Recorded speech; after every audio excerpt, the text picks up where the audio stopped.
아멘. 할렐루야. 우리 하나님 말씀 보겠습니다. 사사기 1장 1절에서 15절입니다. 사사기 1장 1절에서 15절.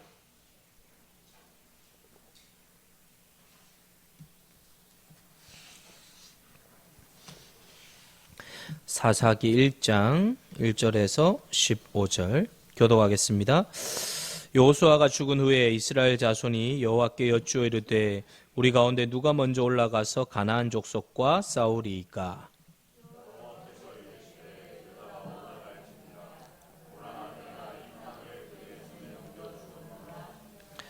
유다가 그의 형제 시므온에게 이르되 내가 제비 뽑아 얻은 땅에 나와 함께 올라가서 가나안 족속과 싸우자. 그리하면 나도 내가 제비 뽑아 얻은 땅에 함께 가리라 하니 이에 시므온이 그와 함께 가니라.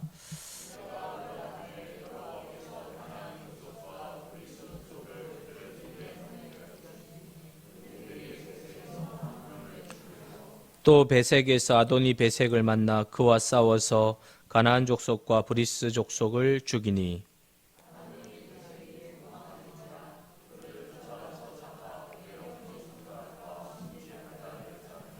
아도니 베색이 이르되 옛적에 70명의 왕들이 그들의 엄지손가락과 엄지발가락에 잘리고 내 상 아래에서 먹을 것을 줍더니 하나님이 내가 행한 대로 내게 갚으심이로다 하니라. 무리가 그를 끌고 예루살렘에 이르렀더니 그가 거기서 죽었더라.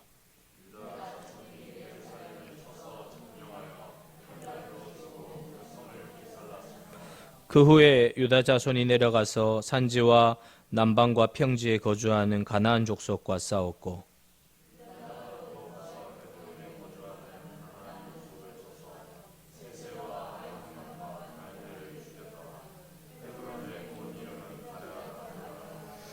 거기서 나아가서 드빌의 주민들을 쳤으니 드빌의 본 이름은 기럇 세벨이라.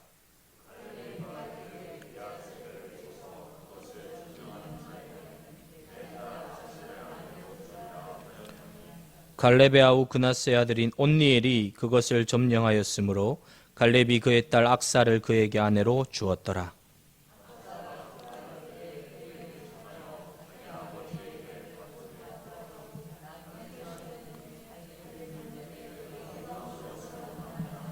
같이요. 이르되 내게 복을 주소서. 아버지께서 나를 남방으로 보내시니 샘물도 내게 주소서 하며 갈렙이 윗샘과 아랫샘을 그에게 주었더라. 아멘. 할렐루야. 우리 앞뒤 자로 인사하겠습니다. 당신은 소중한 분이십니다. 아멘. 여러분, 오늘 말씀에 보시면 여호수아가 죽은 후에 생긴 일들이 나타나고 있습니다. 이스라엘 역사에 있어서 이 사사기는 전체적으로 분위기가 내리막길입니다. 이스라엘이 어떻게 약속의 땅으로 들어가서 가나안처럼 이 변질되어 가는 뼈아픈 역사적인 사실과 그로 인한 대가를 많이 치룬 역사적 교훈을 말하고 있는 책이 이 사사기입니다. 그런데 이 내리막길의 역사, 이 절망적인 단조의 선율이 흐르고 있는 그 가운데서도 이 절망과 싸우는 사람들, 희망의 노래를 부르는 사람들이 있다는 것을 말해주고 있습니다. 오늘 말씀은 이 절망으로 시작됩니다. 여호수아가 죽은 후에. 사랑하는 여러분, 여호수아가 죽었습니다. 이스라엘의 강력한 지도자가 죽었습니다. 그런데 여러분, 강력한 지도자는 죽고 강력한 대적들은 남아 있습니다. 이때 유다 지파가 먼저 올라가는데 혼자 올라가지 않고 평소에 가깝게 유다 지파와 지냈던 시므온 지파가 있습니다. 이 시므온 지파하고 함께 올라가서 싸우는데 하나님께서 전쟁의 승리를 주셨습니다. 여러분, 우리가 잘 생각해야 될 게 뭔가 하면 이 1장 4절에서 7절을 자세히 보면 이들이 싸운 대적이 어떤 자들이었는지 우리가 알게 됩니다. 자, 여러분, 이들이 어떤 대적과 싸웠는지 4절에서 7절 다시 한번 차근차근 읽어보겠습니다. 시작. 유다가 올라가매 여호와께서 가나안 족속과 브리스 족속을 그들의 손에 넘겨주시니 그들이 베색에서 10,000명을 죽이고 또 베색에서 아도니 베색을 만나 그와 싸워서 가나안 족속과 브리스 족속을 죽이니 아도니 베색이 도망하는지라 그를 쫓아가서 잡아 그의 엄지 손가락과 엄지 발가락을 자르매 아도니 베색이 이르되 옛적에 70명의 왕들이 그들의 엄지 손가락과 엄지 발가락이 잘리고 내 상 아래에서 먹을 것을 줍더니 하나님이 내가 행한 대로 내게 갚으심이로다 하니라. 무리가 그를 끌고 예루살렘에 이르렀더니 그가 거기서 죽었더라. 아멘. 여러분, 이해가 가십니까? 어떤 족속인지? 막 손가락 발가락 다 자르고 정말 나쁜 놈이라 그러면 그렇고 나쁜 하여튼 이 상 아래에서 개처럼 먹게 하고 이렇게 정말 잔인한 족속들이 눈앞에 딱 있는 거예요. 여호수아는 죽고 이때 유다 지파가 시므온 지파와 함께 올라가서 승리를 거두게 됩니다. 근데 유다 지파와 시므온 지파가 함께 올라가서 싸워 이겨 승리를 거두었는데 어떤 성경학자들은 이것을 불순종으로 해석하는 학자들이 있더라고요. 하나님이 유다 지파 보고만 올라가라 그랬지 왜 시므온을 끌어들여가지고 같이 올라갔냐라고 하면서 부정적으로 이걸 해석하려고 하는 학자들도 있더라고요. 근데 여러분 전체 문맥을 보면 이건 부정적인 게 아니에요. 유다 지파와 시므온 사이의 연합은 부정적으로 성경은 평가하고 있는 게 아닙니다. 긍정적으로 이야기하고 있는데 유다가 시므온과 함께 싸운 건 지혜로운 것이었고 이거는 뭐냐 하면 이 유다 지파가 생기가 있을 때 생기가 남아있을 때 건강할 때 이러한 모습들이 잘 이루어졌다는 거예요. 그러니까 유다 지파가 생글생글할 때 이러한 연합이 잘 이루어졌다는 거예요. 반대로 유다 지파가 맛이 갔을 때는 이러한 일들이 전혀 일어나지 않아요. 연합이 없어요. 연합이. 여러분 교회 공동체는 연합해야 합니다. 하나가 되어야 돼요. 자, 여러분, 이 연합된다는 건 뭐냐 하면 그 공동체에 살아있는 거예요. 살아있어요. 여러분, 하나님이 유다에게만 말해도 시므온은 하나님 나라의 공동체로서 함께 나아가는 데 있어서 전혀 거리낌이 없었어요. 네 일, 내일 그게 없었어요. 함께 그것을 감당했다는 거예요. 언제요? 건강할 때. 공동체가 건강하면 하나가 됩니다. 연합이 이루어져요. 네 일, 내일 얘기하지 않습니다. 함께 합니다. 그건 너한테 하나님이 시킨 거잖아. 하나님이 너희 지파만 올라가라고 했잖아 라고 시므온 지파가 얘기하지 않아요. 함께 가요. 여러분, 유다 지파에는 하나님께서 약속하신 땅이 있었습니다. 그런데 그 세력이 너무 강력했어요. 그리고 자신은 연약합니다. 그래서 형제 지파에게 요청했습니다. 함께 하자. 나를 도와달라. 그리고 나와 함께 이 하나님의 나라를 위하여 싸우자. 하나님 나라의 추억을 함께 공유하자. 그리고 하나님께서 그것을 아주 귀하게 여기시고 승리를 줍니다. 자, 여러분 1절을 같이 한번 다시 읽어볼까요? 1절 시작. 여호수아가 죽은 후에 이스라엘 자손이 여호와께 여쭈 이르되 우리 가운데 누가 먼저 올라가서 가나안 족속과 싸우리까? 자, 여러분 본문을 자세히 보십시오. 이스라엘 가운데 여호수아가 죽었습니다. 자, 여러분 여호수아가 죽으면 당연하게 공동체에서 나타나야 되는 반응이 무엇입니까? 이제 우리 지도자 누구 세워야 합니까? 라고 얘기해야 되는 거 아닙니까? 이제 우리 지도자 누가 되어야 합니까? 이렇게 되어야 되는데 쌩글쌩글하게 살아있는 공동체는 그런 이야기를 하는 게 아니에요. 이제 우리를 이끌 지도자가 누구냐? 누가 우리를 이끌 수 있느냐? 여호수아가 죽었는데 이제 누가 우리를 끌고 갈 수 있느냐라고 하면서 지도자 세우려고 하지 않았어요. 뭐부터 했느냐? 누가 먼저 올라가서 가나안 사람과 싸웁니까? 누가 먼저 올라가서 가나안 사람과 싸워야 합니까? 누가 우리의 지도자가 되느냐?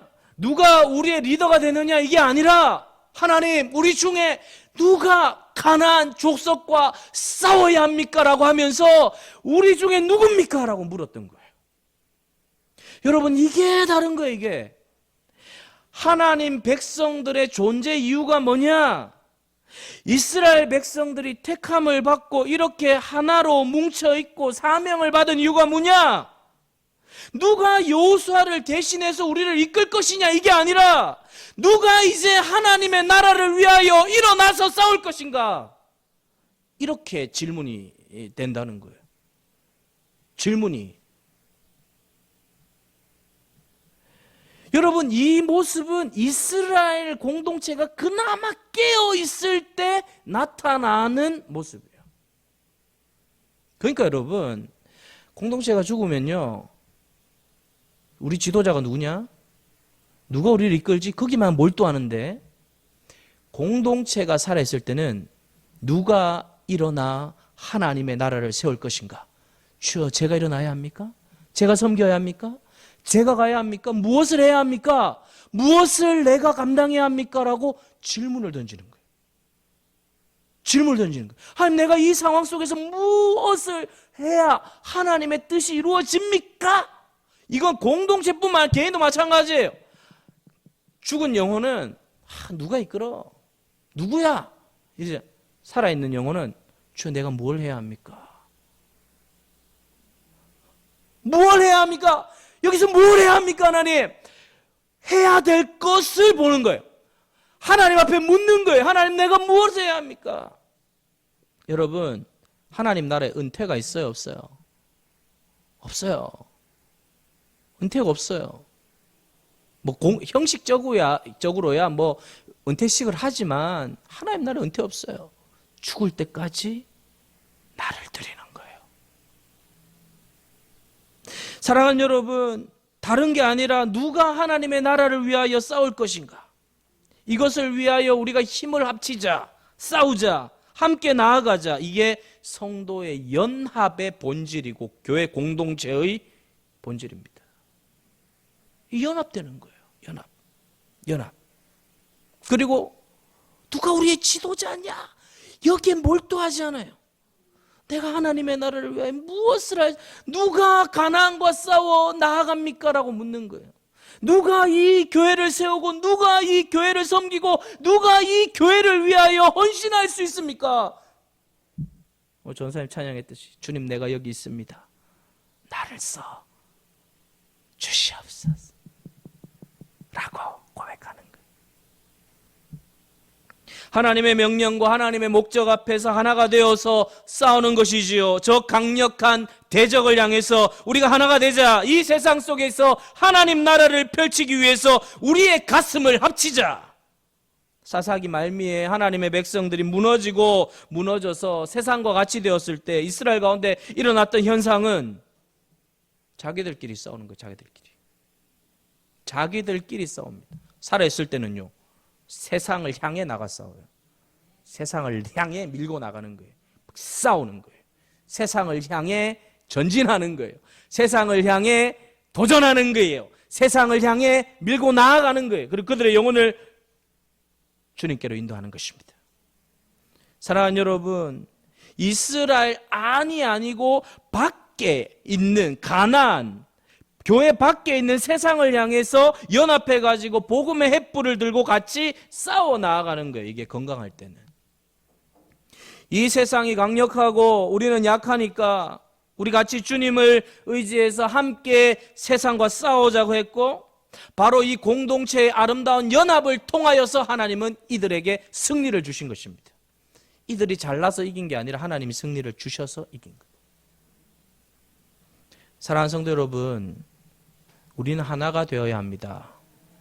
무차별적으로 일어나고 있는 이 무신론적 세상 속에서 우리가 하나가 되어 연합이 되어야 우리가 이 세상을 이길 수 있게 되는 것입니다. 성도들이 하나 되는 목적이 있습니다. 우리의 하나됨 가운데 주님이 나타나셔서 주님께서 주님의 싸움을 우리가 대신 싸우는 것입니다. 하나님 나라를 잊지 않는 하나됨, 외로운 사람들, 연약한 사람들을 생각하는 하나됨, 악이 번져가는 이 세상을 향한 하나님의 마음, 하나님 나라의 확장을 향한 그 마음을 품은 그 하나됨, 그것이 믿음의 공동체의 모습이라는 것입니다. 이것이 바로 공동체가 건강하냐 건강하지 않느냐의 리트머스예요. 건강한 공동체는 하나가 되어서 하나님의 나라를 세워갑니다. 그러나 그렇지 않을 때는 니일 내일이에요. 니일 내일. 그렇게 돼요. 저는 우리 세결교회가 이 유다 지파, 시므온 지파처럼 생글생글한 공동체가 되어서 언제나 연합되고 하나 되어서 상황, 나이, 환경을 운운하는 교회가 아니라 어떤 상황에도 하나님 나라를 위하여 헌신하는 믿음의 대장부들이 많이 나오기를 축복합니다. 두 번째, 여러분, 하나 더 아름다운 이야기가 나옵니다. 한 형제가 결혼을 하고 싶은 자매가 생겼었습니다. 제가 다녔던 대학부 공동체. 근데 결혼을 하려고 하니까 그 자매 부모님께 가서 허락을 받아야 되지 않습니까? 이 자매 부모님께 가서 허락을 받고 이제 나아가야 되는데 형제 마음이 막 돌덩이가 하나 올라가 있는 거예요. 그게 뭐냐 하면 그 자매 아버지가 이 해병대 장군이에요. 해병대 장군. 해병대 장군이 뭐가 문제냐라고 물으시면 문제는 이 형제가 군대를 안 갔다 왔어요. 방위산업체를 갔다 왔어요. 방위산업체. 그러니까 이 방위산업체를 갔다 온 이 형제가 이 해병대 장군 아버지한테 인사로 가려고 하니까 막 가슴이 터지는 거예요. 그러니까 넌 군대도 안 갔다 와놓고 내 딸 달라고 하냐 이럴까 봐. 그래서 막 걱정이 되는 거예요. 막 기도 제목 내면 이제 그 형님이 항상 그 기도 제목 인사로 가는데 제발 잘할 수 있도록 도와달라고.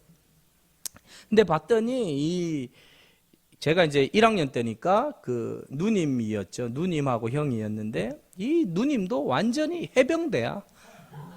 장난, 완전 해병대, 씩씩하고 막 자신감이 넘치고 패기가 넘치는 막 자매였어요. 막 쥐야 하면서. 근데 이제 그 아버지한테 가서 딸 달라고 해야 되는데 참 두려운 것이었다라고 하면서 기도를 해달라 이렇게 부탁을 했던 것을 들은 적이 있습니다. 여러분, 오늘 본문을 보면서 저는 그 생각이 났어요. 평생을 꼿꼿하게 살아온 영감님이 나옵니다. 이분은요 평생 전쟁터에서만 살았어요. 불타는 정의감이 있습니다. 하나님 나라를 향한, 그리고 하나님의 영광을 향한 타협 없는 열정과 의지, 그것을 위한 철저한 자신의 관리, 그러한 삶이 있었던 분입니다. 이 산지를 내게 주소서라고 외쳤던 영감님입니다. 내 나이 85세라도 거뜬합니다. 갈렙입니다. 갈렙. 타협이 없었습니다. 그런데 이 영감님에게 아주 곱디 고운 아름다운 딸이 있었습니다. 굉장히 미인이었던 것 같습니다. 그런데 이 딸이 성격은 좀 있어 보입니다. 이 꼿꼿한 영감님을 닮아가지고 이 영감님이 유일하게 감당하지 못하는 사람, 이 세상에서 유일하게 이 영감님은 다 이길 수 있는데 높고 꺾을 수 없고 총명하고 똑똑하고 튀는 딸이 있었어요. 그 딸 이름이 악사예요. 악사예요. 악사. 이름도 독특해. 악사. 어떻게 악사라고 지었는지. 네, 악사. 그래서 여러분, 이 영감님은 이 딸, 자기를 닮은 이 딸이 너무너무 너무너무 예뻤어요. 말하는 것도 그 마음의 열정도 자기를 꼭 닮아가지고 너무너무 예쁘고 귀엽고 그냥 사랑스러웠어요. 이 영감님이 전쟁터에 나와서 아무리 고되고 힘들어도 이 딸만 생각하면 피로가 다 가셔지는 거예요. 예쁘고 똑똑하고, 그리고 무엇보다 이 딸의 성격이 이 영감님의 마음하고 똑 닮았어요. 타협이 없습니다. 꼿꼿해요. 그래서 더 사랑스럽고 좋았습니다. 근데 여러분, 이 딸이 혼기가 찼습니다. 혼기가. 여러분, 결혼식장에서 친정아버지가 눈물을 흘리신 거 보신 적 있습니까? 친정 어머니들은 눈물을 자주 흘립니다. 어머님들은 언제 눈물 흘리는가 하면 이 사위가 마음에 안 들 때 억울한 표정을 지으면서 막 울어요. 내가 저 마음에 안 드는 사위한테 줘야 되나. 근데 아버지들이 다 이렇게 딴딴따단 하고 이 다 사위한테 손을 내밀고 나서 들어가면서 이렇게 눈물을 훔치는 분들이 가끔씩 있더라. 내 딸을 줄 수 없는데, 내가 어떻게 키웠는데, 내가 저 딸을 어떻게 줘? 내 눈에 넣어도 아프지 않은 딸인데 하면서 이렇게 눈물을 훔치는 아버님들이 가끔씩 있어요. 이 영감님에게 악사는 그러했습니다. 아무에게도 주고 싶지 않았어요. 어떻게 키운 딸인데, 정말로 용감하고 씩씩하고 속이 꽉 찬 그런 사나이한테만 주고 싶었어요. 그런 사나이한테, 아무한테나 주면 안 돼. 그래서 이 꼿꼿한 영감님이 작전을 펼칩니다. 12절입니다. 12절 같이 읽겠습니다. 시작. 갈렙이 말하기를 기럇세벨을 쳐서 그것을 점령하는 자에게는 내 딸 악사를 아내로 주리라 하였더니. 주기 싫으면 주기 싫다고 하지. 이게 너무한 거 아니? 기럇세벨 보통 땅이 아니에요. 이거 점령하면 딸 준다는 거예요. 주기 싫다면 주기 싫다 그렇지. 근데 여러분, 이 작전에 말려드는 사나이들이 꼭 있습니다. 사나이들이 꼭 있어요. 그래서 이 사나이들이 걸려서 그 보배를 차지하려고 나섰습니다. 나섰는데 13절 같이 읽어보겠습니다. 시작. 갈렙의 아우 그나스의 아들인 온니엘이 그것을 점령하였으므로 갈렙이 그의 딸 악사를 그에게 아내로 주었더라. 여러분, 이 이야기는 갈렙의 이기적인 자녀 사랑의 이야기가 아니에요. 그리고 온니엘이 영웅 호걸이다 이 말을 하고 있는 것도 아니에요. 여러분, 갈렙의 통찰력과 지혜가 나옵니다. 갈렙은 사람을 볼 줄 알아요. 갈렙이 보는 눈은 하나님이 보는 눈과 똑같아요. 온니엘과 같은 사람이 진짜 사나이다라는 것을 안 것입니다. 자, 여러분, 온니엘과 같은 멋있는 사람이 정말 이 아름다운 보배를 취할 수 있다는 것이죠. 리처드 포스트라는 유명한 영성 작가가 있습니다. 이분이 이 기사를 썼어요. 한 분의 관객 신앙의 기사도라는 글입니다. 여러분, 한 분의 관객이라는 말은 성도들이 인생을 살아갈 때 많은 사람들의 시선을 의식하며 살아간다는 거예요. 그런데 한 분만 다른 사람들의 수많은 시선을 의식하지 말고 오직 한 분의 시선만 의식하고 살아라. 그분이 누구냐? 하나님이라는 거예요. 하나님이 너의 유일한 관객이다. 내가 섬기고 내가 힘쓰고 내가 애쓰는 모든 신앙의 관객은 딱 한 명인데 누구냐? 하나님이라는 거예요. 나의 청중은 한 명밖에 없다. 하나님. 그리고 신앙의 기사도라는 말을 씁니다. 여러분, 기사도 아십니까? 중세의 주인공이었던 이 기사들. 이 기사들은 그냥 폼 잡고 칼 차고 있는 게 기사가 아니에요. 정말 기사도는 매너가 그냥 좋은 사람들이 기사도가 아니고, 기사도의 핵심은 한 분 주인을 위한 충성. 그것이 기사도의 핵심이에요. 한 분 주인을 위해서 자신에게 부여된 의무를 너무나 충성스럽게 그리고 묵묵히 담당했던 멋있는 사나이들. 여러분, 그래서 이 기사들에게 가장 중요한 것은 명예예요. 명예.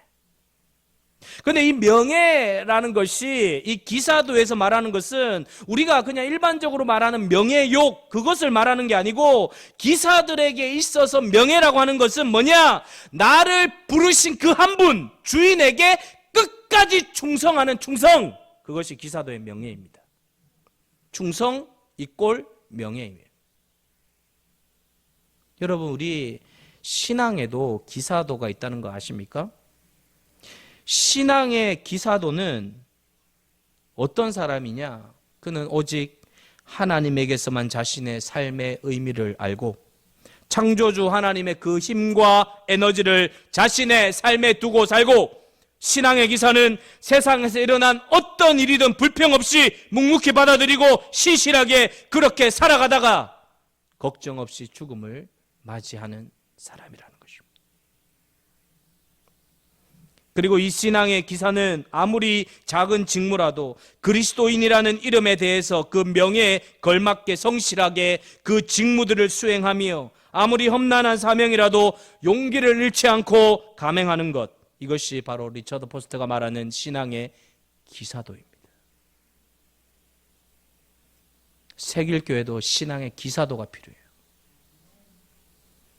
한 분을 위한 명예와 충성을 위하여 인생을 드리는 거예요. 내가 섬기고 있는 그분을 위하여 내 인생과 삶과 물질과 에너지와 모든 것을 드리는 명예로운 기사도, 그게 나와야 된다는 거예요. 누구를 위하여 내가 헌신하고 있고, 누구를 위하여 내가 섬기고 있고, 누구를 위하여 내가 오늘도 전진하고 있고 기도하고 있고 이 예배를 지키고 있느냐? 오직 한 분 예수 그리스도를 위하여 내가 오늘도 충성스럽게 이 자리를 지키고 이 교회를 섬기고 믿음의 신앙의 기사도를 가지고 걸어가는 것입니다. 할렐루야! 멋있어요. 사랑하는 여러분, 이 갈렙은 자신의 사랑스러운 딸을 이 기사도의 정신을 가지고 있는 사람에게 주고 싶었던 것입니다. 여러분, 겉으로 이렇게 보면 모릅니다. 평소에는 몰라요. 갈렙 주변에 여러분 그냥 멋있는 사람들, 젊은이들 많았을 거예요. 근데 평소엔 몰라요.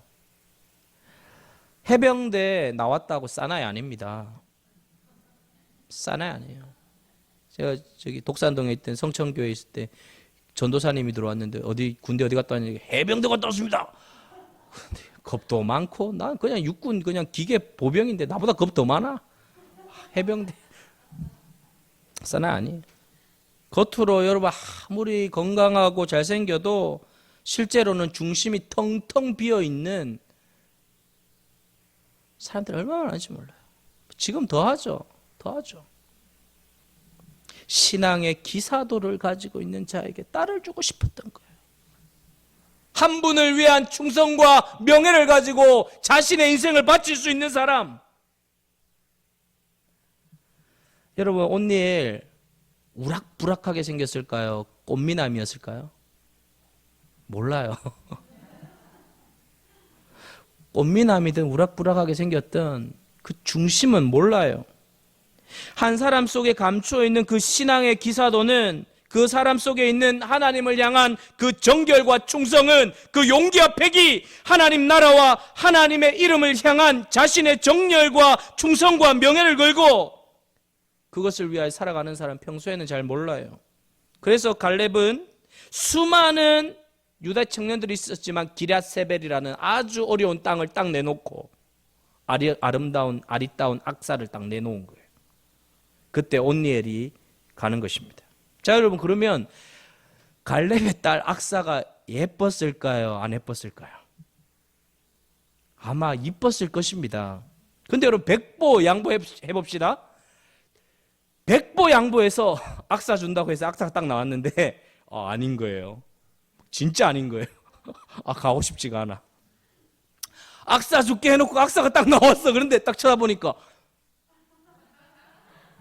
자, 여러분, 그래도 온니엘이 갔을까요, 안 갔을까요? 저는 갔다고 봐요. 주님이 오셨잖아요. 지금 주님이 오셨잖아. 갔다고 지금 전화하셨. 지금 갔을 거라고 전화 오시. 온니엘에겐 악사를 향한 연모와 그 사랑의 마음도 있었지만 온니엘의 눈을 마음을 가득 채우고 있었던 것은 악사만이 아니고 기럇세벨이라는 그 땅, 하나님께서 약속하신 그 땅, 하나님의 비전이 그의 마음과 내면에 가득가득 채워져 있었던 거예요. 그래서 이 신앙의 기사도는 달려간 것입니다. 내 한 목숨 살아도 주를 위하여 살고 죽어도 주를 위하여 죽는데 내가 하나님의 나라와 명예를 위하여 나의 인생을 바치겠다라고 하면서 간 거예요. 저는 이 철야 예배를 소중히 여겨요. 그래서 이 철야 예배 때 믿음의 기사들이 가득가득 채워지길 축복합니다. 기도의 기사, 믿음의 기사, 헌신의 기사들이 이 교회에 채워진다. 여러분, 세상은 우리의 밥이고요. 안양의 영적 기류를 우리가 뒤집어 놓을 수 있어요. 주의 말씀으로, 주의 능력으로. 우울증이 다 떠나가고요. 절망이 다 떠나가고요. 안양에 사는 사람들이 세길교회 때문에 표정이 달라질 줄 믿습니다. 여러분 그거 아세요? 좀 영적으로 은혜가 없는 지역은요, 사람들이 좀 조폭 같아요. 조폭. 한번 건드려 봐라 그냥. 근데 은혜가 있는 동네는 사람들이 부드러워요. 하나님이 역사하는 것이죠.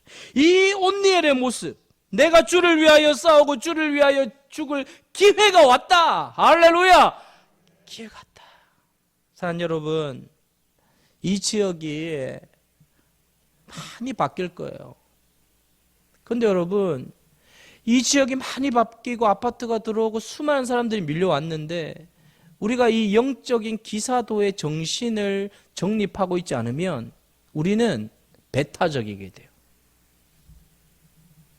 나만 은혜 받고 나만 잘 되고 나만 이 교회에서 인정받으면 된다라는 그런 얄팍한 정말 기사도의 정신은 1도 없는 아주 비참한 신앙생활을 해요. 근데 영적 기사도의 정신을 갖춘 교회는 어떻게 되느냐? 다 수용해요. 다 품어요. 함께 일으키자. 함께 바꾸자. 함께 새롭게 하자. 함께 교회를 일으키자. 함께 하나님 나라를 세우자. 하나님의 나라와 명예를 위하여 우리가 함께 연합하자. 연합하자. 라고 이야기하는 거예요. 사실 여러분 저는 정말 이 리처드 포스터의 이 신앙의 기사도라는 글을 읽으면서 얼마나 제가 가슴이 뛰었는지 몰라요. 그리고 오늘 본문의 말씀을 묵상하면서 함께 말씀을 준비하는데 막 가슴이 뛰었어요. 여러분, 제가 가슴이 뛰었다면 여러분도 가슴이 뛸 줄 믿습니다. 함께 가슴이 뛰는 거예요, 여러분. 따라하겠습니다. 신앙생활은 가슴이 뛰는 것입니다. 여러분, 신앙생활 가슴이 뛰는 거예요. 막 이렇게 막 가슴이 뛰어요. 막 교회 오고 싶고 말씀 듣고 싶고 헌신하고 싶고 나를 드리고 싶은. 문제는 뭐예요? 이런 신앙의 기사도를 가진 사람 왜 없냐는 거예요. 왜 이런 사람 없냐? 왜 이제 온니엘 같은 사람 없냐? 왜 이런 사람을 찾아볼 수가 없냐라고 주님이 외치고 있는 거예요, 여러분. 오늘 본문의 말씀은 왜 다 무너졌냐? 왜 다 타협했냐? 왜 다 쓸려 내려갔냐? 여러분, 이때 여러분 내가 손을 들고 주님, 내가 여기 있습니다. 나를 써주시옵소서. 제가 믿음의 기사도가 되어서 신앙의 기사도가 되어서 주여 제가 섬기겠습니다. 할렐루야. 여러분, 우리 함께 그렇게 나아가십시다. 제가 더 낮추고 여러분들은 저의 어깨에 다 올라타셔서 여러분들을 제가 섬기고 여러분들이 그 위에서 다 또 섬기시고 여러분들도 또 다른 영혼들을 어깨에 얹으시고 또 그렇게 해서 복음의 능력이 다시 일어나도록, 다시 하나님의 나라가 왕성하게 일어나도록, 다시 교회가 다시 영광스럽게 일어날 수 있도록, 사람들이 이야기할 때 쳐다볼 때 세길교회 때문에 안양이 산다, 세길교회 때문에 안양에 소망이 있다 라는 고백이 나와서 여러분 그때 우리가 함께 외치는 말, 모든 영광은 예수 그리스도께. 누구에게 돌리면 안 돼요? 사람에게 돌리면 안 돼요. 어떤 목회자나 어떤 장로님이나 권사님에게 영광을 돌리면 안 돼요. 오직 우리의 모든 궁극적 영광은 예수 그리스도께 돌리고 그분께서 통치하시고 이끄셔서 우리가 이 믿음의 기사도가 되어서 시대를 깨우는 멋진 성도들이 되시기를 주의 이름으로 축복드립니다.